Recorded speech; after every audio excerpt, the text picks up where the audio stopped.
ہر چیز پاک ہے جب تک اس کی نجاست کا علم حاصل نہ ہو.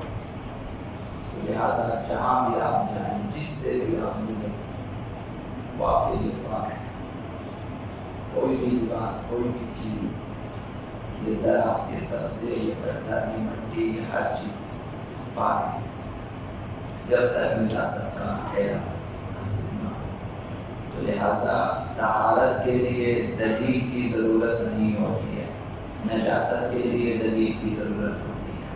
کوئی شخص یہ نہیں پوچھے گا کہ یہ چیز پاک ہے، کیوں پاک ہے، یہ پوچھنے کا حق نہیں ہے، کیونکہ اصل ہر چیز کی طہارت ہے.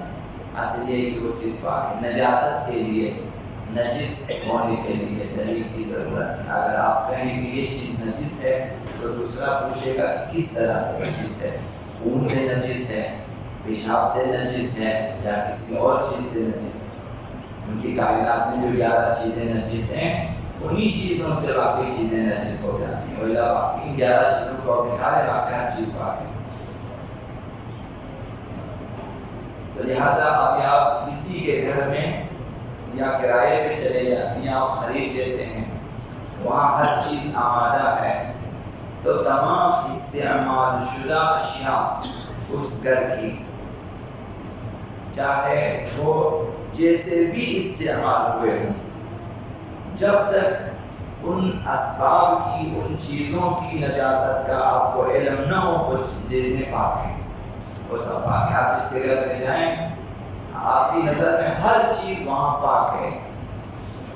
اگر کسی چیز کے بارے میں آپ کو یہ چیز نجس ہوگی تو سوال ہوگا کہ کیوں نجس ہے، کس طرح سے یہ چیز نجس ہو گئی ہے. جب علم نہ ہو ہر چیز پاک ہے. وہاں قالین ہے، مثلا قالین آپ نے گیلا ہاتھ رکھا، اس پہ گیلا پیر آپ نے رکھ دیا، پوچھنے کی بھی ضرورت نہیں کہ یہ قالین نجس تو نہیں ہے کہ میرا ہاتھ مثلا گیلا تھا، میرا پیر نہ، آپ کے لیے پاک ہے جب تک آپ کو علم نہ ہو. وہ چیزیں نجس نہیں ہیں. برتن اسی طرح سے. تو بغیر اس کے کہ آپ ان چیزوں کو پاک کریں، مثلا آپ نے خرید دیا کسی گھر کے سامان، تو آپ استعمال کر سکتے ہیں بغیر سے کہ آپ ان کو پاک کریں، ضرورت نہیں. شرعاً وہ چیزیں پاک ہیں.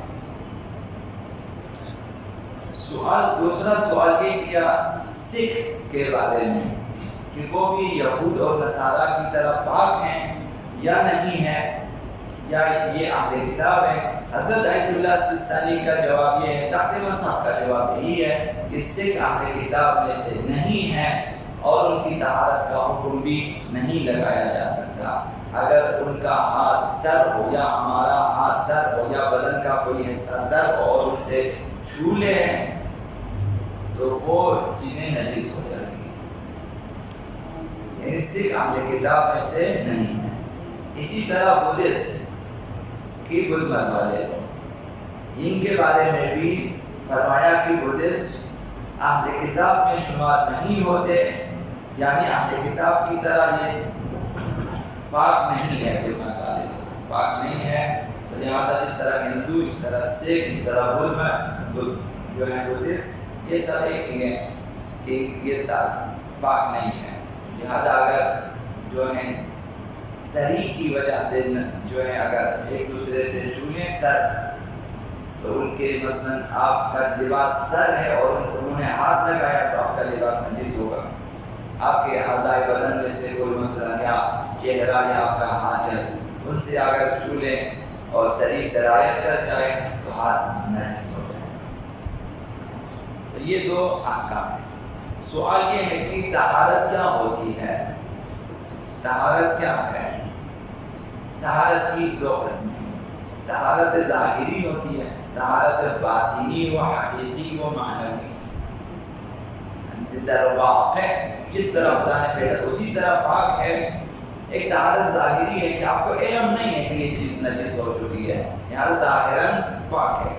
شاید باطناً وہ چیز نجس ہو چکی ہو کسی بھی نجاست کی وجہ سے، لیکن آپ کو پتہ نہیں ہے، تو ظاہری طور پر آپ کے لیے وہ چیز پاک ہے. طہارت باطنی سے مراد یہ ہے کہ یہ طہارت واقعی کہ جس طرح خدا تعالیٰ نے پاک پیدا کیا اسی طرح سے وہ ابھی تک مثلا پاک ہو.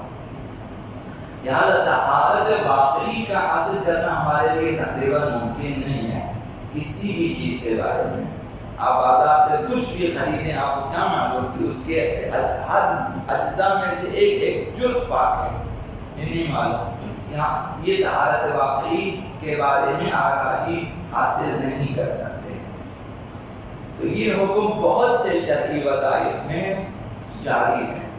تو اسی نقطے کی وجہ سے شارع مقدس نے اہل دین کے لیے آسانی پیدا کر دی اور راہ بندگی، راہ عبادت کو خدا نے ہموار قرار دیا.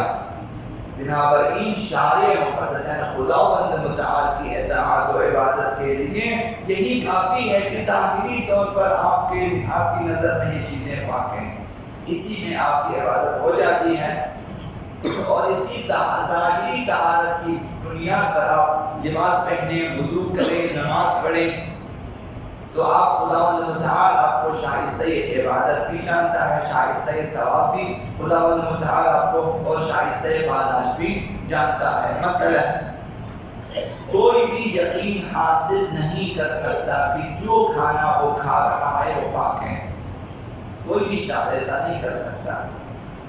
تو طہارت واقعی و حقیقی ناممکن ہے کہ اس کے بارے میں ممکن ہے کہ اس غذا کے اجزاء میں، بنانے والوں میں، بازار میں، دکان میں، ہوٹل میں، کہیں نہ کہیں کسی نجاست کی وجہ سے اس کی اجزاء نجس ہو چکے، ہمیں نہیں معلوم. یا مثلا آپ نے گوشت جو ہے وہ دھو لیا، شاید دھوتے خون رہ گیا اور نجس ہے، ہم نہیں معلوم. ظاہری طور پر پاک ہے اور کافی ہے، لیکن طہارت واقعی ناممکن ہے ہمارے لیے کہ ہم کیسے اس گوشت کے بارے میں، اس میں خون کا کوئی ذرہ موجود نہیں ہے، یہ ناممکن ہے. لیکن شریعت نے یہ آسانی پیدا کر دی کہ ذبح کرنے کے بعد آپ دھو لیں گلے کو، اس کے باہر کے خون کو دھو لیں، اندرون تمام خون پاک ہے. ظاہر چہرے کو اس کو دھو لیں، جو خون باہر نکلا وہ نجس ہے. دھونے کے بعد اب اس کے بعد باطن بدن میں جس قدر بھی جو ہے ذبح شدہ حیوان کے اندر خون باقی ہے سب پاک ہے، دل کے اندر خون ہے، جگر کے اندر خون ہے، سب پاک ہے، نجس نہیں ہے. یہ شریعت کی طرف آسانی ہے. تو لہذا تو کوئی بھی غذا آپ کھا لیتے ہیں تو اس کے بارے میں طہارت حقیقی کے بارے میں جاننا ناممکن ہے. اب ظاہری طور پر آپ نے دیکھا کہ ہم نے بازار سے خریدا، سب مسلمان ہیں انشاءاللہ، سب کے سب پاک ہیں، طہارت ظاہری ہی کافی ہے. تو لہذا جس کے حدود اور شرائط یہ فقہا بیان کرتے ہیں، لہذا اسی دینی قاعدہ اور دینی دستور کے مطابق فقہا نے بھی فتویٰ دیا کہ کل شیء لک طاہر، ہر چیز تیرے لیے پاک ہے، حتی تعلم انہ قدر، جب تک تجھے پتہ چلے کہ وہ چیز نجس ہے، فتدعہ بعینہ، جب تم نے دیکھ لیا اور تجھے پتہ چلا کہ یہ چیز نجس ہے پھر اسے چھوڑو. جب تک تجھے پتہ نہ چلے تمہارے لیے ہر چیز پاک ہے.